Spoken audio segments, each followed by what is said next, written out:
अस्सलाम वालेकुम जी। अज असी जा रहे हैं एक नवी शिकार गाह है साड़ी, बहुत पुरानी शिकार गाह सी साड़ी ते उत्थे असी जा रहे हैं। उत्थों असी काफ़ी ज़्यादा मुर्गाबी का शिकार किया है। चलो आए तुहानू अपनी नवी शिकार गाह विखाने हैं।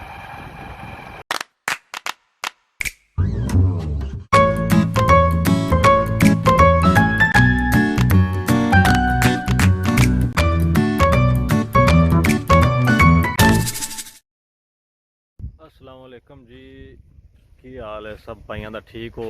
अच्छा, अज असी एक फील्ड में आए हैं। यह फील्ड वो है जिथे असी पहलों मुर्गाबी का शिकार खेडते रहे हैं।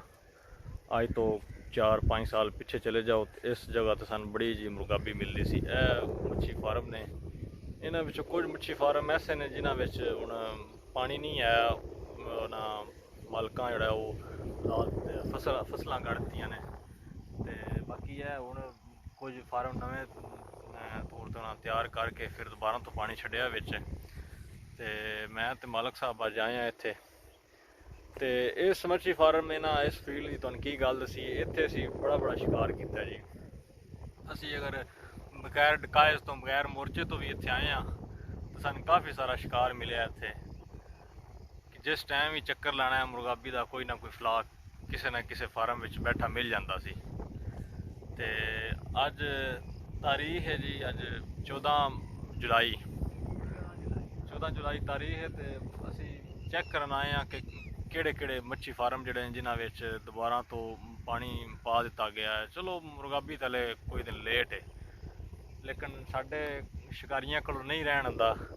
असी अपनियां कोई जिहड़ियां जगह ने पसंदीदा उन्हां ते चक्कर मारते रहीदा है बतौर इंजॉयमेंट। बस एक याद दहानी रही रहे, एक दिल लगा रहे साडा फील्ड नाल।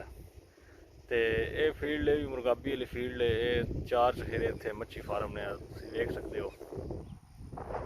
ते फिल वक्त इन्हां मच्छी फार्मां च पानी हुण दोबारा तो पा रहे ने ते उम्मीद अच्छे दी कीती जाती है। फिर जदों मुर्गाबी का शिकार शुरू होता है फिर तुहानू इंशाअल्लाह अच्छा शिकार वहां दे इत्थे तुहानू वहां दे किन्ना फ्लाक टिकदा मुर्गाबी का।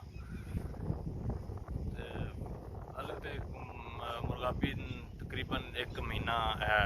मुर्गाबी जी कमिंग सीजन की हूँ 1 महीना है आने में। अगस्त के एंड तो शुरू हो थी, फिर सितंबर तो वैसे भी शिकार जो वो लीगल होए दा अक्तूबर में। तो इंशाअल्लाह इन्हां मच्छी फार्मां ते तुहानू असीं मिलांगे। ये फील्ड काफ़ी वड्डी है, सेम सी पहलों जिहड़ी कि जिथे कोई फसल नहीं सी हुंदी है। तो इन्हां जिहड़े लोकी ने इन्हां मच्छी फार्म बना दित्ते इत्थे। चलो कोई फ़ायदा लिया जाए ना फार्मा तो। जिस टाइम सेम सी उस टाइम ही अगर पानी खड़ा हो गया तो मुर्गाबी विच बहंदी सी आके। ते हाँ जी, डकायत लाने तो बगैर ही, मोर्चा लाने तो बगैर ही सी काफ़ी ज़्यादा इत्थे स्कोर किया है इन्हां मच्छी फार्मा तो।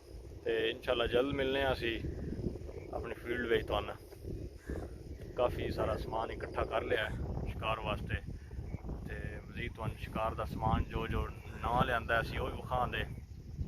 तो फिल वक्त मुर्गाबी की चाल नहीं है, बाकी असी सिर्फ विजिट करन आए हैं अपनी फील्ड ना। ठीक है सब भाइयों का। ओके, अल्लाह हाफिज़, बाय बाय।